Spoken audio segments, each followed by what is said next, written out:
Hello, what's up guys? It's Thales Moustache and today I'm gonna show you guys the Stone Child Twink Build. It's finally ready. I hope you guys enjoyed this build, and I gotta say, this build was designed especially for players that don't want to waste a lot of time creating twink builds. You can create this build in about like 1 hour or 2 hours maximum if you're going to farm for 99 humanities. This build is extremely easy to create. You don't have to kill the gargoyles, nor even the Quelaag. You don't have to go through Sans Fortress or Ain Orlando to complete this build. Every single piece of equipment you can get pretty early in the game, and I gotta say, this build was designed to be overpowered early. And it is indeed, you gotta see throughout the video. So now let's move to the basics. So in order to create this build, you will need to pick up the warrior as your starting class and the master key as your gift. This build will be ready by level 10. Now, in order to create this one, you will need to level up your endurance up to level 14, so you can actually equip all those pieces of stone guardian armor set without heavy rolling. We still be rolling with this build, which is pretty good, and you're gonna level up your strength to 16 and your dexterity to 14, which are basically the requirements to equip the Flamberge with one hand, which is our main weapon. So now, talking about weapon, let's move to the equipment. So here you can see we're using the Fire Flamberge, which is a very underrated weapon. That's like, I never seen anybody invading people, at least in this area of the game and that bird, with a Flamberge, and it's an extremely underrated weapon. You can see it has 130 physical attack plus 130 fire attack, which sums up to 160, and it has 300 bleed auxiliary effect.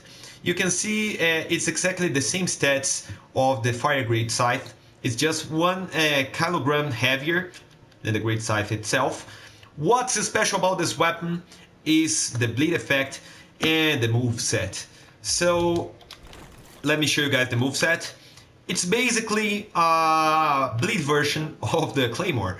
You don't have the thrusting attacks, but it has those very wide sweep attacks which will like stun lock players to death. They will cause bleed during the animation, and it's extremely overpowered. Those are the R2s you can see here. The jump attack. Now for the rolling attack. Two-handed moveset. And two-handed R2.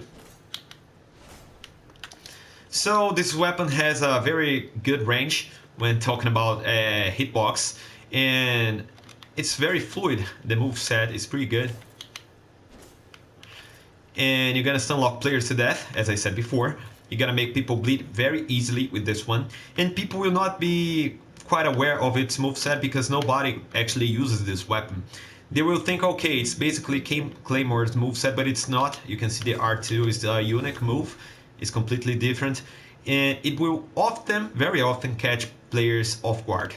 So it's basically a monster weapon, and in order to get this one, you will need to join the First Hunter's Covenant. You're gonna talk to Shiva of the East. Then, while still in the First Hunter's Covenant, you're gonna meet Shiva of the East again when going to Blighttown and getting down to the elevator section.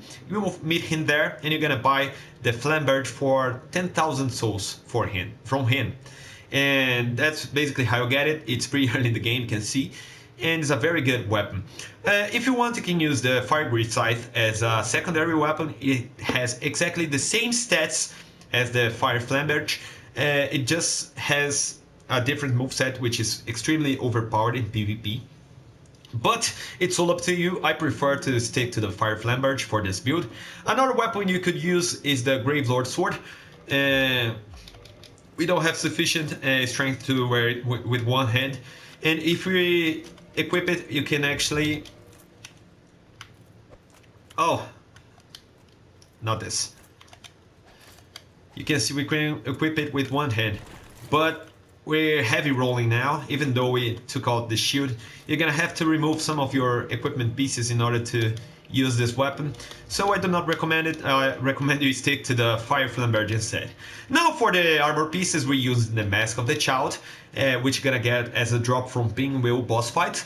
Now is the tricky part, because as soon as you start this character, you want to go through the catacombs, make your way all the way down to where you fight Pinwheel. You can summon Paladin Leroy to help you kill Pinwheel. Actually, he will just kill the boss for you if you have patience.